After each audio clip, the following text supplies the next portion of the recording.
Good evening students, स्वागत है आपका पुनः एक बार एसएससी क्लास पतूत के इस ऑनलाइन प्लेटफॉर्म पर, जहां हम लोग पढ़ रहे हैं बिहार बोर्ड के 10वीं कक्षा के सारे सिलेबस को। इस चैनल के अंतर्गत हम लोग मैथ, साइंस, एसएसटी, हिंदी और इंग्लिश पांचों मेन सब्जेक्ट्स का पढ़ाई करेंगे। और आज का हमारा जो वीडियो है वह साइंस भौतिक विज्ञान के बारे में है और भौतिक विज्ञान के प्रथम चैप्टर प्रकाश का परावर्तन और अपवर्तन को लेकर के है। सबसे पहले हम जान लेते हैं कि प्रकाश होता क्या है, उसके बाद जानेंगे कि प्रकाश का परावर्तन क्या होता है और उसके बाद प्रकाश का अपवर्तन क्या होता है। तो देखिए, प्रकाश वह है जो जिसमें ऊर्जा होता है। प्रकाश एक ऊर्जा का स्रोत है और उसी ऊर्जा के सहारे पूरा विश्व या कहें ब्रह्मांड सृष्टि चल रही है। तो हम प्रकाश को डिफाइन कर सकते हैं ऐसे कि प्रकाश वह भौतिक कारक है जिसकी सहायता से हम वस्तुओं को देख सकते हैं और यह एक ऊर्जा का स्रोत है। और मेनली तौर पर प्रकाश जो ऊर्जा का स्रोत है वह हमें सूर्य से प्राप्त होता है और सूर्य से वह बस जान लेना है कि हमको सूर्य से जो प्रकाश की किरणें आती है वह फोटोन के रूप में रहती है, छोटे छोटे पैकेटों में, क्वांटम के रूप में रहती है, छोटे छोटे पैकेटों के क्वांटम में रहती है। और वही ऊर्जा आगे पृथ्वी पर आती है और उसके बाद पेड़ पौधे के पास ऊर्जा, उसके बाद पेड़ पौधे को खाने वाले हम लोग हमको ऊर्जा मिलता है, उसके बाद जो मांसाहारी हैं उसके बाद इस प्रकार से ऊर्जा का स्थानांतरित होते रहता है। तो अल्टीमेट सोर्स हम कहेंगे पृथ्वी के लिए कि प्रकाश ही वह स्रोत है जिससे पूरा ब्रह्मांड चल रहा है। तो देखिए, हम प्रकाश को डिफाइन कर रहे हैं। तो हमारा पहला यहाँ पर लाइन लिखा हुआ है कि प्रकाश वह भौतिक कारक है जिसकी सहायता से हम वस्तुओं को देख सकते हैं। तो ठीक है, हम वस्तुओं को देखते हैं। तो कभी कभी आप देखते होंगे कि जब तक सूर्य का प्रकाश है तो सामने तो दिख रहा है, मगर आपके दिन में आपके कमरे में तो सूर्य के प्रकाश डायरेक्ट नहीं आते हैं, फिर भी आपको दिखाई देते रहते हैं।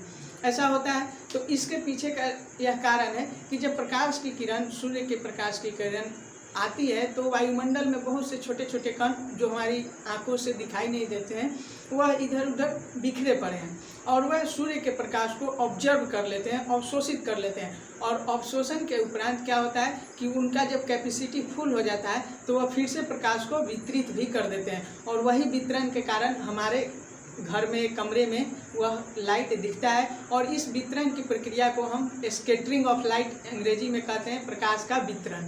और आज इसी के बारे में हम पढ़ेंगे कि प्रकाश का वितरण किस प्रकार से होता है, प्रकाश का विकिरण किस प्रकार से होगा, समतल दर्पण से प्रकाश का वितरण होगा कि नहीं होगा, गोलीय दर्पण से होगा कि नहीं होगा। और उसके बाद हम लेंस से भी पढ़ेंगे कि प्रकाश का वितरण या उससे हम प्रतिबिंब कैसे बना सकते हैं। तो चलिए, सबसे पहले हम देखते हैं कि स्रोत के आधार पर प्रकाश कितने प्रकार के होते हैं। तो स्रोत के आधार पर प्रकाश दो प्रकार के होते हैं, एक प्राकृतिक स्रोत और एक कृत्रिम स्रोत। प्रकाश हमें दो स्रोतों से प्राप्त होता है। एक प्राकृतिक स्रोत, वैसा स्रोत जो प्राकृतिक के द्वारा है, जो मनुष्य नहीं बना सकते हैं, जो सृष्टि में शुरू से ही चलते आ रहा है। जैसे आप इसके एग्जाम्पल में लिख सकते हैं सूर्य, तारे, ये सब प्राकृतिक स्रोत हैं। और कृत्रिम स्रोत क्या हो गया, वैसा प्रकाश का स्रोत जिसे मनुष्य ने बनाया है उसे कृत्रिम स्रोत कहेंगे। जैसे आप इसमें एग्जाम्पल में लिख सकते हैं टॉर्च, बल्ब,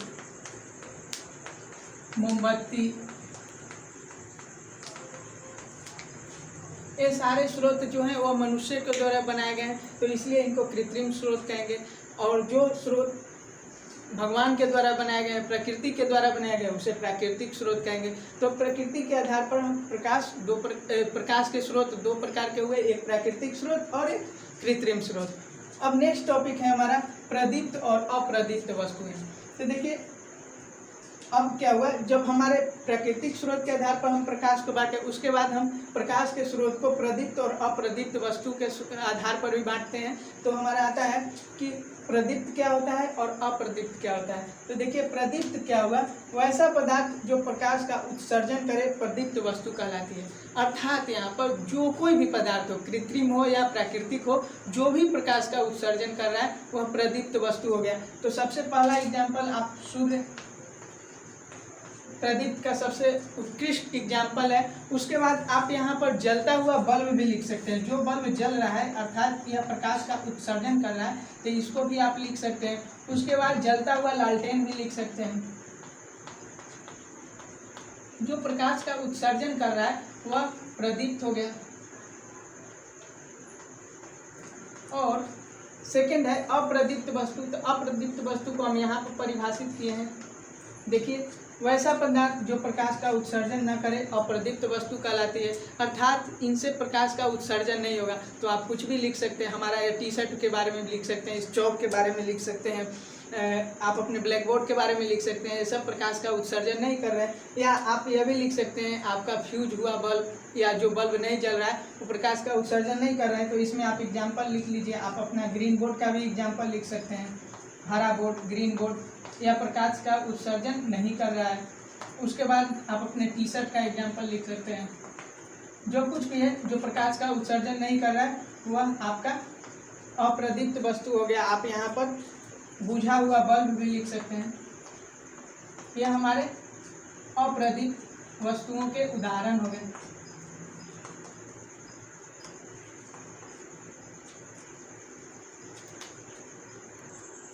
नेक्स्ट टॉपिक है हमारा प्रकाश की किरण। प्रकाश की किरण क्या होती है? तो हम अभी तक देखें कि प्रकाश एक सरल रेखा में गमन करती है। तो हम कैसे जान जाएं कि प्रकाश सरल रेखा में गमन करती है? हमको तो उसकी रेखा दिखाई नहीं देती है। और प्रकाश तो एक झुंड में होता है, एक बंडल में होता है, समूह में होता है। तो इसको आप एक प्रायोगिक दृष्टि से देख सकते हैं। जैसे आप एक पतला प्रकाश का किरण पास कराएंगे, तो इसको पतला प्रकाश के किरण पास कराने के लिए हमको क्या लेना पड़ेगा?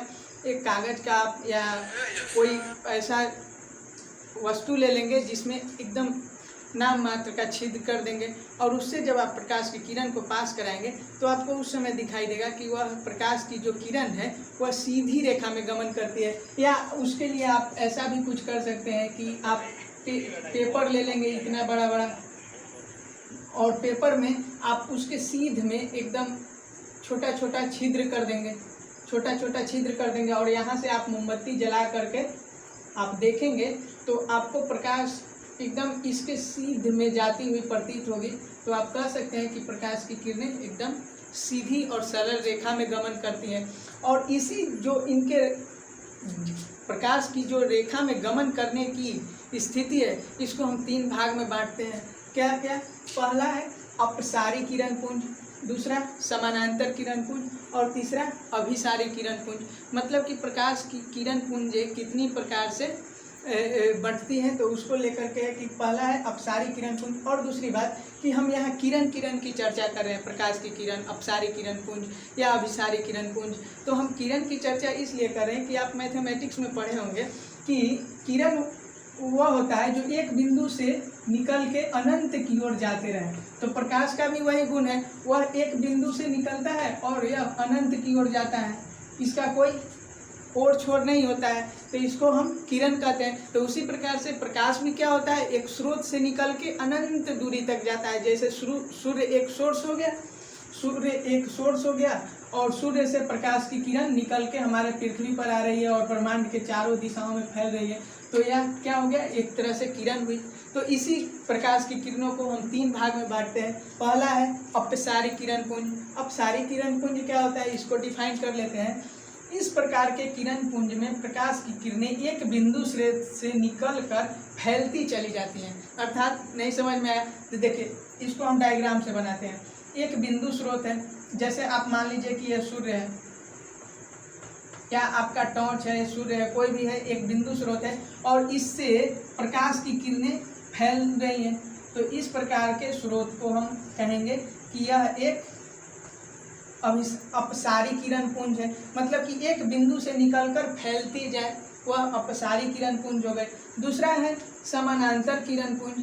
तो समानांतर किरण पुंज किसे कहेंगे, इस प्रकार के किरण पुंज में प्रकाश की किरणें एक दूसरे से समान दूरी पर गमन करती हैं। अर्थात देखिए, कुछ दूर जाने के बाद इस अपसारी किरण पुंज का क्या होगा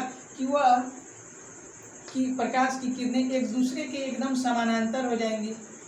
जैसे ये प्रकाश की किरण जा रही है, इसको आप नामांकन भी कर सकते हैं, A B C D। सहूलियत के लिए हम नामांकन भी कर दिए ई। तो आप जब देखेंगे तो ए और बी के बीच समान दूरी रहेगा, बी और सी के बीच भी समान दूरी रहेगा, सी और डी के बीच भी वही सेम दूरी रहेगा, और यह एक दूसरे से कभी टच में नहीं आएंगे और ना ही एक दूसरे को क्रॉस करेंगे। तो हम कह सकते हैं कि यह समानांतर किरण पुंज है। और तीसरा है अभिसारी किरण पुंज। अभिसारी किरण पुंज पहले हम डिफाइन कर लेते हैं। वैसा किरण पुंज जिसमें प्रकाश की किरणें एक बिंदु पर मिलती प्रतीत होती हैं अपसारी किरण पुंज कहलाती हैं। अर्थात प्रकाश की किरणें आ रही हैं, आती हुई प्रतीत हो रही हैं और कहाँ, एक बिंदु पर, इस बिंदु पर मिल रही है। तो इस प्रकार के किरण पुंज को क्या कह देंगे हम? अभिसारी किरण पुंज कह देंगे। तो यह हमारे प्रकाश के 3 किरण पुंज हो गए, अपसारी, समानांतर और अभिसारी। नेक्स्ट टॉपिक है हमारा कि कुछ वैसे भी वस्तु होते हैं जो प्रकाश को अपने से आर पार होने देते हैं, और कुछ वैसे होते हैं जो प्रकाश को रोक लेते हैं जिसके कारण से छाया बनती है। तो उसके बारे में हमको जान लेना है कि उन सारे वस्तुओं को हम किस प्रकार से डिफाइन करते हैं और कितने प्रकार के होते हैं। तो देखिए, प्रकाश को आर पार जाने और रोकने के क्रम में कुल 3 प्रकार की वस्तुएं होती हैं। पारदर्शी पहला, दूसरा पारभासी और तीसरा अपारदर्शक वस्तुएं। अब हम एक एक करके सबको डिफाइन कर लेते हैं कि क्या क्या होता है। पारदर्शी वस्तु क्या होती है, पारभासी वस्तु क्या होती है, अपारदर्शक वस्तु क्या होती है।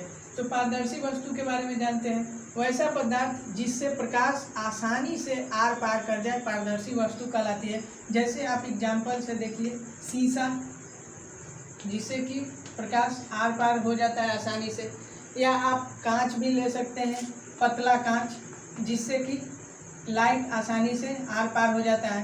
तो ETC बहुत सारे एग्जाम्पल हैं जिससे आप लाइट को अगर आप पास कराना चाहें तो आसानी से पार हो जाता है, और जिससे लाइट आसानी से पार हो जाए या जो लाइट को रोके ना, उसको पारदर्शी वस्तु कहते हैं। पारभासी वस्तु वैसा पदार्थ जिसे प्रकाश आंशिक रूप से पार हो। तो इसके लिए आप ले सकते हैं एग्जाम्पल में तेल लगा हुआ कागज कभी आप देखिएगा, उससे आपका लाइट आंशिक तौर पर पार होगा। या आप झिलमिल हल्का पतला सूती का कपड़ा या वस्त्र ले सकते हैं, पतला सा कपड़ा। इन सारे वस्तुओं से लाइट आपको हल्का सा पास होगा और हल्का लाइट ऑब्जर्व हो जाता है इसके द्वारा। तो वैसे वस्तुओं को हम पारभासी वस्तु कहते हैं। और कुछ वस्तु ऐसे होते हैं जो लाइट को एकदम से नहीं पास करने देते हैं, उन्हें अपारदर्शक वस्तु कहते हैं। जैसे वैसा पदार्थ जिससे प्रकाश आर पार न हो सके अपारदर्शक वस्तु कहलाती है। जैसे मनुष्य भी आप इसके एग्जाम्पल में ले सकते हैं, मनुष्य, ईंट, छड़, आपका बोर्ड, ऐसे बहुत सारे वस्तु है जो प्रकाश को अपने से आर पार नहीं होने देते हैं, उनको अपारदर्शक वस्तु कहते हैं। नेक्स्ट टॉपिक है हमारा प्रकाश की प्रकृति। अब प्रकाश की प्रकृति के बारे में हम जान लेते हैं, यही हमारा मेन चीज़ है और यही हमको डिफाइन करने के लिए आता है कि प्रकाश क्या होता है, उसकी प्रकृति को लिखे। तो हमको प्रकाश का पहले डिफिनेशन लिख देना है। वह प्रकाश वह भौतिक कारक है जिसकी सहायता से हम किसी वस्तु को देख पाते हैं, और उसके बाद हम प्रकाश की प्रकृति को लिख देंगे। तो देखिए, पहला में क्या है कि यह हवा, निर्वात, कांच और पानी में आसानी से गमन कर सकता है। ठीक। दूसरा है, यह विद्युत चुंबकीय ऊर्जा का रूप है। अर्थात देखिए, विद्युत चुंबकीय ऊर्जा, इसको आप जब 12th में जाएंगे तब पढ़ेंगे कि प्रकाश में वह गुण होता है। जैसे यह पहले 20वीं सदी से पहले समझा जाता था कि प्रकाश एक तरंग के समान है। बाद में ऐसा देखा गया कि नहीं, प्रकाश में तरंग ही नहीं, इसमें इलेक्ट्रिसिटी भी है, धारा भी है, और इसी के आधार पर क्वांटम फिजिक्स डेवलप हुआ और उसी को हम पढ़ते हैं कि प्रकाश में विद्युत चुंबकीय ऊर्जा भी होता है। सेकंड है, इसकी गति 3 × 10⁸ मीटर पर सेकेंड, अर्थात 3 लाख किलोमीटर पर सेकेंड भी इसको कह सकते हैं। 3 लाख किलोमीटर पर सेकेंड इसका रफ्तार है। लाइट की गति है 3 लाख किलोमीटर पर सेकेंड, इसकी गति बहुत ज़्यादा तेज है। और यह जो गति है हर एक मीडियम में चेंज होते रहता है। जैसे इसका हवा या निर्वात में इसका गति इतना है, मगर अगर आप जैसे ही इसको कांच से गुजारेंगे या पानी से गुजारेंगे तो इसकी गति में कमी आती है, तो हम बाद में इसके बारे में भी गुण में पढ़ेंगे कि कौन से मीडियम में प्रकाश की कमी आ जाती है और उसके मीडियम में जो कमी आता है उसके कारण क्या है, उसकी मोटाई पर, चौड़ाई पर या प्रकाश वस्तु के सांद्रता पर निर्भर है कि नहीं है प्रकाश की गति, तो उसके बारे में भी पढ़ेंगे। फिर है यह विभिन्न तरंग दैर्घ्यों का मिश्रण होता है, अर्थात कि आप जब प्रकाश को वर्ण विक्षेपण कराएंगे, प्रकाश क्या होता है, एक रंगों का एक समूह है जिसमें आपको विभिन्न प्रकार के रंग मिलेंगे। जैसे आप एग्जाम्पल में सुने होंगे रेड, लाल, पीला, हरा, नीला, गुलाबी, और उसको आप याद करने के लिए आप फार्मूला भी बनाए होंगे विबजियोर करके। यह जो विबजियोर लिखे इसको वायलेट, इंडिका, ब्लू, यह जो 7 रंग है इसको हम लोग देख सकते हैं। इसके अलावा जो नीचे का होता है अल्ट्रा वायलेट, उसको हम नहीं देख पाते, और एक इंफ्रारेड होता है उसको हम लाइट को नहीं देख पाते हैं, और बाकी के जो रेड से वायलेट के बीच है, इस तरंग दैर्घ्य के बीच के लाइट को हम लोग देख पाते हैं, अपनी आँखों से आसानी से देख लेते हैं। तो जो प्रकाश होता है वह विभिन्न तरंग दैर्घ्यों में बटा रहता है, और सबसे कम वायलेट का होता है और सबसे ज़्यादा लाल का तरंग दैर्घ्य होता है, जिसके कारण से आप लाल रंग आप बहुत ज़्यादा दूर से भी आसानी से देख लेते हैं। सेकंड है हमारा, नेक्स्ट हमारा है कि प्रकाश में परावर्तन की गुण होती है, अपवर्तन की गुण होती है, पार्श्विक परिवर्तन का गुण होता है, ध्रुवन का गुण होता है, वर्ण विक्षेपण का गुण होता है, और भी बहुत सारे गुण होते हैं। तो इसी सारे गुणों को हम एक एक करके टॉपिक वाइज इसको हम अपने चैप्टर में पढ़ेंगे। तो अब हम स्टार्ट करते हैं प्रकाश के परावर्तन से हमारा टॉपिक।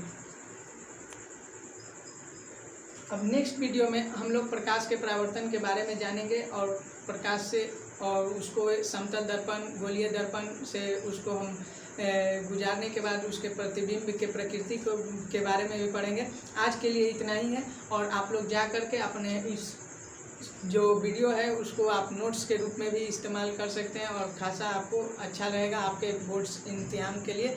और अगर आपको यह वीडियो अच्छा लग रहा होगा तो कृपया कर आप हमारे चैनल को लाइक करें, सब्सक्राइब करें और अपने दोस्तों के बीच शेयर भी करें। Thank you.